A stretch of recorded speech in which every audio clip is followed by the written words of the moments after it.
Kapag hindi kayo narespakan agad, wag naman kayo gumanti. Manood pa rin kayo sa mga video nila at ilike mo pa rin dahil hindi nyo alam na ang taong yan ay wala lang pang-load. Minsan, busy lang din sila. Magtulungan tayo para sabay-sabay tayong aangat. May nagsalpukan, dalawang motor.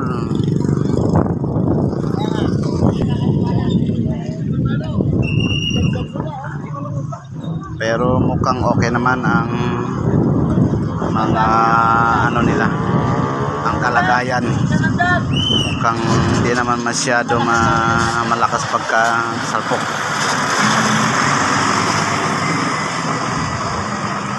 Ano yan, bang galing sa loob, lumabas? Yo, galing sa loob. Buti siguro. Buti siguro, di masyado mabilis kasi ganyan lang na yan. Tapos Napakabilis. parang nagapan niya ng ng brake, kaya hindi lang Tagal press to press talaga. buti ito, hindi naman malala yung babae. Tapol nga. May bali ito. Kahit ito, bali ang paa niya.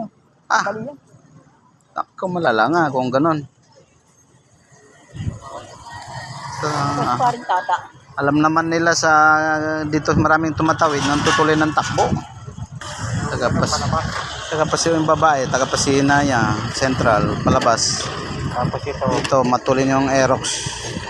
Diretso siguro itong Aerox. Kaya yun, salpukan. So maganda naman siguro ang ng paa ng babae. Baka nabalian daw yung paa ng babae, pero okay naman, parang hindi naman balian kasi nakatukod naman eh. Medyo siguro naman hidlang. Kasi malakas din naman ang brake ng ng Aerox eh. Kaya kung magamit mo naman ang brake niyan, kayang-kaya naman yan kahit na magpagbiglaan. Ang kasi, yung paggaling sa loob kasi, kailangan dahan-dahan ka, titingnan mo yung diretso. Huwag kang lalabas kaagad. Kasi ang diretso talaga yan, diretso ang niyan, yung isip niyan. Kaya lang yung depression naman ito, napakatulin. Oo. Nakita mo rin yung Palabas. pakita paglabas, kahit yung matulin. Hindi, inisip niya siguro maghihintay naman sa akin to, padaanin ako. Kaya yan ang nangyari. Sabihin, lagi mong isipin eh, ganun eh. Kasi, dapat niya give and take. Lang, pilay-pilay lang, hindi bali. Pilay lang yan. Sa kanino? Ito, taga-central yata ito yung babae. Ay, ito yata, diretso. Ewan ko kung taga saan yan, baka pagsibol yan o ano. Masama yung parang tata.